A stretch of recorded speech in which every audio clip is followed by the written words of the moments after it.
Ada sebuah kebohongan yang sering kita telan mentah-mentah, bahwa ketenangan di usia 40 itu harganya mahal. Kita dipaksa percaya kalau nggak punya tabungan ratusan juta atau aset di mana-mana, kita gagal. Tapi coba lihat sekeliling, banyak yang hartanya melimpah tapi tidurnya harus dibantu obat. Sebaliknya, ada yang penghasilannya 100.000 sehari, tapi napasnya lega. Hari ini, kita bakal bongkar gimana caranya menang di usia 40, meski budget harian kita terbatas. Yuk, kita obrolin pelan-pelan.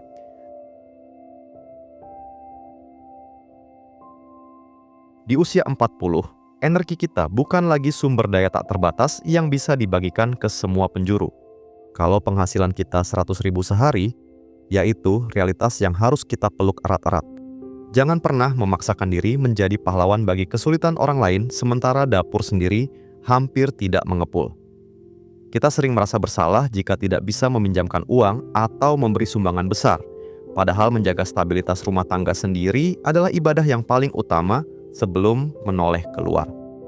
Fokuslah pada ring satu, yaitu diri sendiri dan keluarga inti yang setiap hari melihat peluh kita. Menjadi orang baik di mata orang lain, tapi menjadi orang yang cemas di dalam rumah sendiri adalah sebuah ketimpangan yang menyakitkan. Saat kita berani menentukan batas, kita sebenarnya sedang menyelamatkan kewarasan kita. Penghasilan 100.000 itu akan terasa cukup dan membawa ketenangan asalkan tidak dipaksa untuk memikul beban dunia yang bukan tanggung jawab kita. Belajar mengucapkan kata enggak atau tidak bisa mungkin terasa berat di awal, apalagi kalau kita terbiasa dianggap sebagai sosok yang selalu ada. Namun, di balik satu kata sederhana itu, ada proteksi luar biasa untuk kesehatan mental dan keamanan dompet kita. Kamu tidak perlu merasa rendah diri atau mencari-cari alasan palsu saat harus menolak ajakan iuran yang di luar jangkauan, atau sekadar nongkrong yang menghabiskan jatah makan esok hari. Keberanian untuk jujur pada keterbatasan diri adalah bentuk tertinggi dari rasa percaya diri. Orang yang benar-benar peduli padamu tidak akan menjauh hanya karena kamu tidak bisa ikut serta dalam urusan materi. Justru dengan selektif dalam pengeluaran sosial, kamu sedang membangun benteng agar uang yang terbatas itu benar-benar mengalir untuk hal-hal yang esensial dan membawa manfaat nyata bagi keberlangsungan hidupmu di masa depan. Ketangguhan kita hidup dengan angka 100.000 ini justru terletak pada kejujuran kita terhadap kapasitas diri sendiri. Dunia mungkin menuntut kita untuk selalu tampak mapan dan serba bisa, tapi di usia kepala 4, sandiwara itu hanya akan menguras energi yang seharusnya dipakai untuk bertahan hidup. Saat kita berani menanggalkan topeng dan berhenti pura-pura mampu, saat itulah beban di pundak yang selama ini menghimpit tiba-tiba terasa luruh dan hilang. Rasa tenang itu tidak datang dari banyaknya tepuk tangan orang lain atas kedermawanan kita, melainkan dari kedamaian saat melihat sisa uang di kantong masih cukup untuk kebutuhan esok pagi. Tidak ada lagi ketakutan akan tagihan yang menghantui atau rasa malu karena gagal memenuhi ekspektasi lingkungan.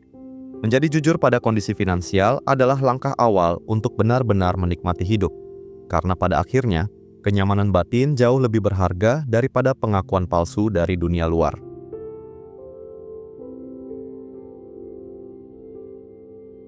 Banyak orang di usia 40-an merasa menderita bukan karena mereka benar-benar kekurangan uang untuk makan, tapi karena mereka terlalu banyak memelihara keinginan yang tidak perlu.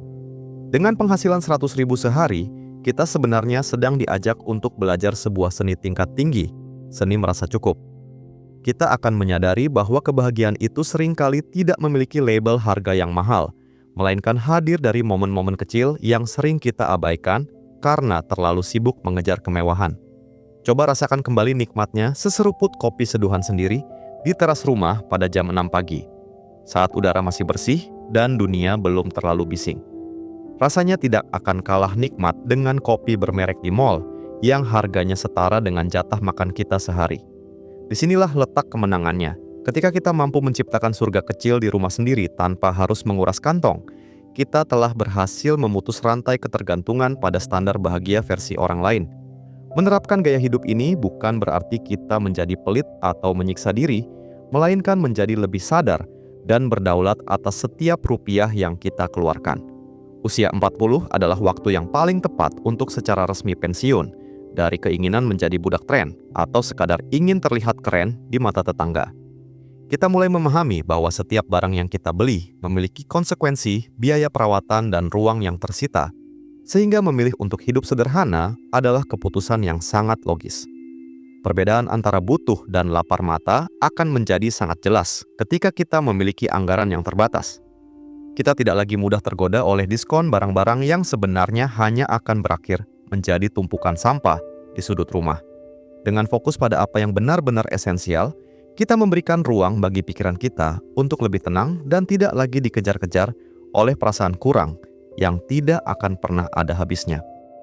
Jika kita mau meluangkan waktu sejenak untuk memperhatikan, barang-barang yang paling kita syukuri dalam hidup biasanya bukanlah yang paling mahal harganya. Benda-benda yang membawa kehangatan adalah yang paling sering kita sentuh, kita gunakan, dan kita rawat dengan rasa cukup setiap harinya. Pakaian yang nyaman, alat masak yang setia menemani, atau sepasang sepatu tua yang masih kuat mengantar kita mencari nafkah, semuanya memiliki cerita yang jauh lebih berharga daripada kemilau barang baru. Kebahagiaan yang awet itu datang dari rasa menghargai apa yang sudah ada di genggaman, bukan dari obsesi pada apa yang masih di etalase toko. Saat kita berhenti mengejar bayang-bayang kemewahan, uang 100.000 yang kita kelola itu tiba-tiba terasa memiliki nyawa yang lebih berkah. Kita tidak lagi melihatnya sebagai angka yang kecil, melainkan sebagai alat yang cukup untuk menyambung nafas dan memelihara tawa di dalam rumah yang sederhana namun penuh kedamaian.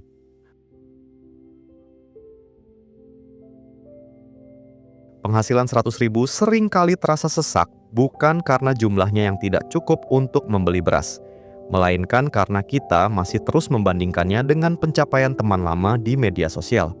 Di usia 40, musuh terbesar yang mengintai ketenangan kita bukanlah inflasi atau harga barang yang naik, melainkan gengsi yang belum lunas kita bayar di hadapan orang lain.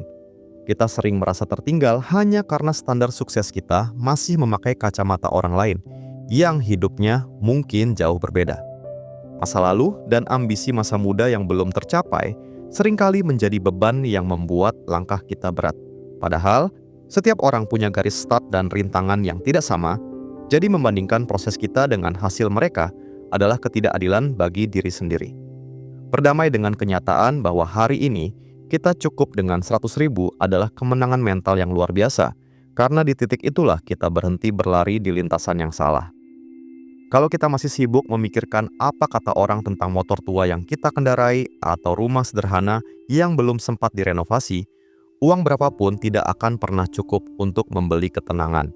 Gengsi adalah biaya tambahan yang paling mahal dalam hidup, yang sering kali kita paksakan bayar padahal tidak ada manfaatnya bagi masa depan. Kita perlu menyadari bahwa orang lain sebenarnya tidak terlalu peduli dengan apa yang kita miliki sebanyak yang kita bayangkan dalam pikiran kita sendiri. Melepaskan keinginan untuk terlihat hebat di mata orang yang bahkan tidak peduli pada kita adalah sebuah kemerdekaan. Saat kita berhenti merasa perlu membuktikan sesuatu kepada dunia, kita akan menemukan bahwa hidup dengan apa adanya itu sangat melegakan. Energi yang biasanya habis untuk menutupi kekurangan bisa kita alihkan untuk mensyukuri setiap rupiah yang berhasil kita kumpulkan dengan cara yang halal dan terhormat. Lepaskan beban harus terlihat sukses di usia yang sering disebut sebagai masa keemasan ini. Saat ego diturunkan dan gengsi dibuang jauh-jauh, uang 100.000 itu tiba-tiba terasa memiliki ruang yang lebih luas untuk menjalani hari dengan senyuman yang tulus. Kita tidak lagi merasa terhina oleh kesederhanaan, justru kita merasa bangga karena mampu bertahan dan tetap tegak berdiri, meski di tengah keterbatasan finansial yang nyata. Ketenangan itu lahir saat kita tidak lagi merasa perlu berkompetisi dengan siapapun kecuali diri kita yang kemarin. Menjadi versi terbaik dari diri sendiri dengan budget yang ada adalah seni hidup yang sesungguhnya. Ketika hati sudah tenang dan ego sudah terkendali, maka makanan yang paling sederhana sekalipun akan terasa nikmat. Dan rumah yang sempit pun akan terasa lapang karena tidak ada lagi kepura-puraan di dalamnya.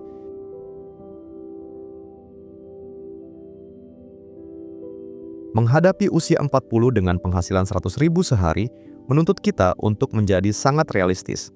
Sakit adalah kemewahan yang tidak bisa kita beli. Cara terbaik untuk tetap tenang di tengah keterbatasan adalah dengan memastikan mesin utama kita, yaitu tubuh sendiri, tidak mengalami kerusakan. Kita harus sadar bahwa di usia ini, fungsi organ tubuh tidak lagi seprima dulu, Sehingga menjaga kesehatan bukan lagi pilihan, melainkan kewajiban mutlak. Makan seadanya bukan berarti makan sembarangan, asalkan bersih dan bergizi seimbang. Itu sudah cukup untuk modal tenaga.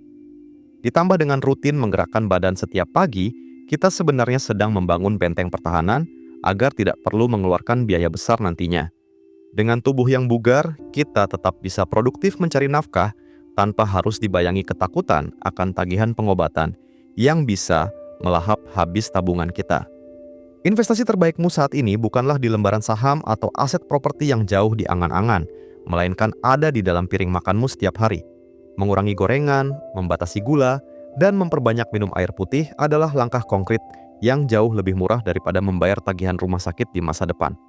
Kita seringkali abai pada hal-hal kecil ini, padahal dampaknya sangat besar bagi keberlangsungan hidup dan ketenangan pikiran kita. Seringkali kita beralasan bahwa hidup sehat itu mahal, padahal sayur mayur di pasar tradisional dan air bening adalah sumber kekuatan yang sangat terjangkau. Dengan disiplin menjaga asupan, kita sebenarnya sedang menabung untuk masa tua yang lebih mandiri. Tidak ada ketenangan yang lebih nyata daripada bangun di pagi hari dengan badan yang ringan dan siap menghadapi tantangan hidup dengan penuh semangat. Tubuh yang sehat secara otomatis akan menciptakan pikiran yang jernih, dan pikiran yang jernih adalah modal utama untuk memutar otak dalam mengelola uang. Saat fisik kita prima, kita tidak mudah stres atau merasa tertekan oleh keadaan ekonomi yang mungkin sedang sulit. Kita jadi punya energi lebih untuk berpikir kreatif tentang bagaimana caranya agar uang 100.000 itu tetap bisa membawa berkah bagi seluruh anggota keluarga. Jangan biarkan rasa lelah dan sakit mengaburkan pandangan kita terhadap nikmat-nikmat lain yang masih ada. Pikiran yang jernih memungkinkan kita untuk tetap bersyukur dan melihat peluang di tengah kesempitan. Pada akhirnya, kesehatan adalah kekayaan tersembunyi yang membuat angka 100.000 di tangan terasa jauh lebih berharga daripada jutaan rupiah milik orang yang sedang terbaring lemah di ranjang perawatan.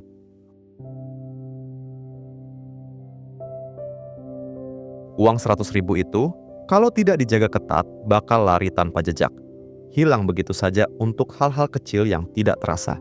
Di usia 40, kita tidak boleh lagi sembrono dan harus berani menjadi manajer keuangan yang sangat tegas bagi diri sendiri. Langkah pertama yang paling krusial adalah langsung memisahkan anggaran begitu uang ada di tangan, mulai dari beras, listrik, hingga pegangan harian yang tidak boleh diganggu-gugat. Kedisiplinan ini bukan berarti kita hidup dalam ketakutan, melainkan cara kita menghargai setiap tetes keringat yang sudah dikeluarkan. Dengan menetapkan pos-pos pengeluaran yang jelas, kita sedang membangun pagar pengaman agar kebutuhan pokok tidak terbengkalai. Mengelola uang kecil dengan cara yang besar adalah kunci utama agar kita tidak pernah merasa kekurangan di tengah keterbatasan yang ada. Kamu tidak perlu aplikasi keuangan yang canggih atau metode akuntansi yang rumit. Cukup sediakan satu buku tulis kecil atau amplop-amplop sederhana.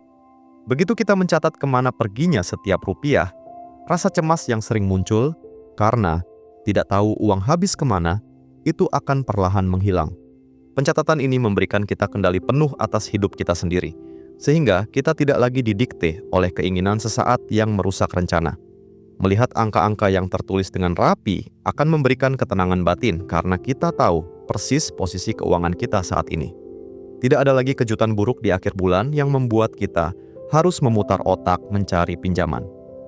Dengan keterbukaan pada diri sendiri mengenai arus kas, kita bisa tidur lebih nyenyak karena semua kebutuhan dasar sudah terpetakan dengan sangat baik dan terukur. Disiplin besi dalam mengelola anggaran inilah yang pada akhirnya bakal menjaga kita agar tidak perlu menoleh pada pintu utang. Musuh utama ketenangan di usia 40 adalah tagihan yang mengejar-ngejar atau bunga pinjaman yang terus mencekik leher setiap harinya. Dengan mencukupkan diri pada angka 100.000 yang kita punya, kita sebenarnya sedang membeli kemerdekaan diri dari rasa malu dan ketergantungan pada orang lain. Hidup tanpa utang adalah kemewahan yang sesungguhnya bagi mereka yang berpenghasilan terbatas, namun cerdas dalam mengelola. Kita mungkin tidak bisa membeli barang-barang mewah, tapi kita memiliki harga diri yang utuh dan pikiran yang bebas dari beban finansial. Ketegasan kita hari ini dalam mengatur uang adalah investasi paling berharga untuk menjaga hari tua yang tetap tenang dan bermartabat.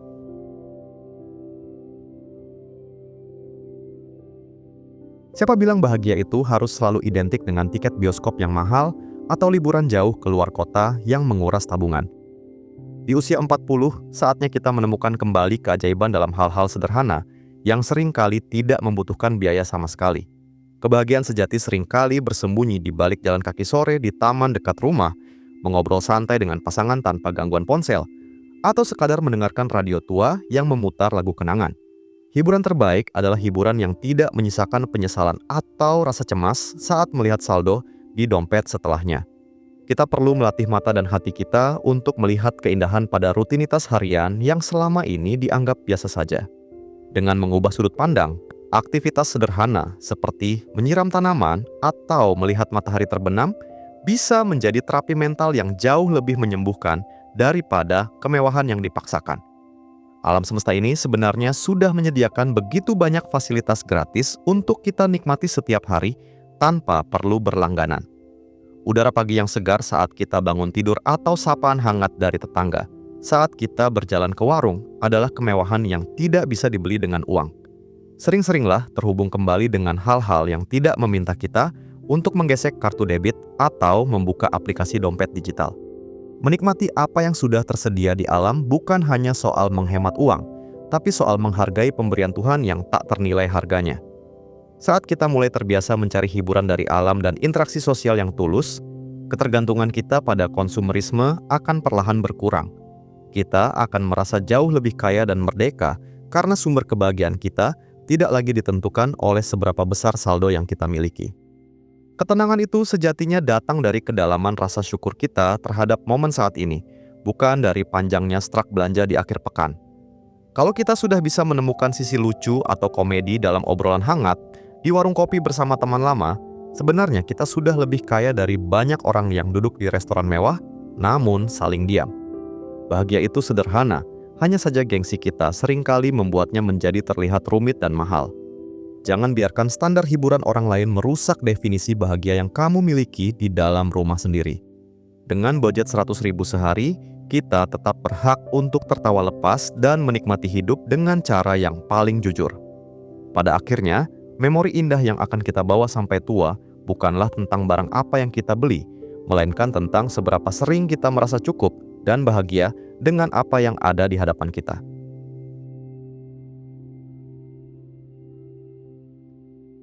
Pada akhirnya, kita harus jujur bahwa ada hal-hal dalam hidup ini yang tidak akan pernah bisa diselesaikan hanya dengan uang 100.000, namun bisa tuntas lewat doa yang tulus. Di usia 40, kedekatan dengan Sang Pencipta bukan lagi sekadar rutinitas, melainkan sandaran paling kokoh saat badai ketidakpastian datang menerpa. Memperkuat sisi spiritual, memberikan kita perspektif bahwa kita tidak pernah benar-benar sendirian dalam memikul beban hidup yang berat ini. Koneksi spiritual yang baik akan melahirkan ketenangan yang tidak bisa dibeli dengan materi sebanyak apapun di dunia ini.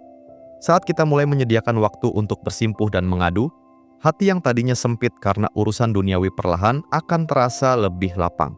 Kita belajar memahami bahwa peran kita hanyalah berusaha, sementara hasil akhir ada di tangan Yang Maha Mengatur, sehingga rasa cemas akan hari esok pun mulai berkurang. Sadar bahwa ada kekuatan besar yang mengatur setiap helai rezeki yang kita terima akan membuat kita tidak mudah panik saat keadaan sedang tidak berpihak. Hari ini, mungkin dagangan terasa sepi atau pekerjaan sedang seret, namun keyakinan spiritual membisikkan bahwa hari esok selalu punya jalannya sendiri. Keyakinan inilah yang menjaga kita untuk tetap tegak berdiri dan tidak mudah putus asa meski angka di tangan terasa sangat terbatas. Kedamaian batin ini adalah bentuk kekayaan yang paling hakiki, di mana kita tetap bisa tersenyum meski dalam keadaan kekurangan. Kita tidak lagi merasa perlu iri pada keberuntungan orang lain, karena kita percaya bahwa porsi kita sudah ditetapkan dengan sangat adil. Dengan spiritualitas yang terjaga, uang 100.000 yang kita kelola setiap hari akan terasa cukup untuk mendatangkan keberkahan yang luar biasa bagi diri dan keluarga. Keikhlasan adalah sebuah keterampilan batin yang gratis untuk dipelajari, namun dampaknya bisa membuat tidur kita terasa sangat nyenyak setiap malam. Di usia 40, kita belajar untuk bekerja semaksimal mungkin sesuai kapasitas, lalu menitipkan segala hasilnya kepada Yang di atas dengan penuh kepasrahan. Sikap ini membebaskan kita dari stres yang tidak perlu dan ambisi-ambisi yang seringkali justru menyiksa kesehatan mental kita sendiri. Saat kita sudah sampai pada titik ikhlas, setiap rupiah yang kita belanjakan akan terasa memiliki makna yang lebih dalam. Kita tidak lagi mengeluh karena keterbatasan, melainkan bersyukur atas perlindungan yang diberikan. Hingga hari ini, kita masih bisa bertahan. Keikhlasan inilah yang mengubah angka 100.000 menjadi sebuah alat untuk meraih ketenangan hidup yang sejati, yang jauh lebih berharga daripada tumpukan harta tanpa kedamaian. Hidup tenang di usia 40 dengan penghasilan 100.000 sehari itu bukan sekadar mimpi atau hiburan belaka. Itu adalah sebuah pilihan sadar yang lahir dari keberanian untuk berhenti mengejar standar orang lain. Ketenangan sejati ternyata bukan soal seberapa besar angka yang tercetak di rekening bank kita, melainkan seberapa kecil keinginan kita untuk pamer dan seberapa luas ruang syukur yang kita sediakan di dalam dada setiap harinya. Kalau saat ini kamu masih berjuang di angka yang sama dan merasa lelah, ingatlah bahwa kamu tidak berjalan sendirian. Angka 100.000 di tanganmu tidak sedikit pun mengurangi harga dirimu sebagai manusia, selama itu didapat dengan cara yang jujur dan penuh martabat. Tetaplah melangkah dengan kepala tegak, karena pada akhirnya, pemenang kehidupan adalah mereka yang mampu menemukan kedamaian di tengah kesederhanaan dan tetap merasa kaya, meski dunia menganggapnya biasa saja. Kalau obrolan hari ini sedikit banyak menyentuh sudut hati kamu, jangan ragu untuk klik tombol subscribe dan nyalakan loncengnya. Mari kita bangun komunitas di channel ini, tempat kita bisa saling menguatkan untuk hidup lebih tenang tanpa harus diperbudak oleh gengsi. Saya ingin dengar cerita kalian. Dari 7 poin tadi, mana yang menurut kamu paling sulit diterapkan di usia 40 ini? Tulis di kolom komentar ya. Mari kita diskusi sehat di sana. Jangan lupa like dan share video ini ke teman atau saudara yang mungkin saat ini juga lagi berjuang mencari ketenangan di tengah keterbatasan. Sampai jumpa di video berikutnya, tetap sehat dan jangan lupa bersyukur hari ini.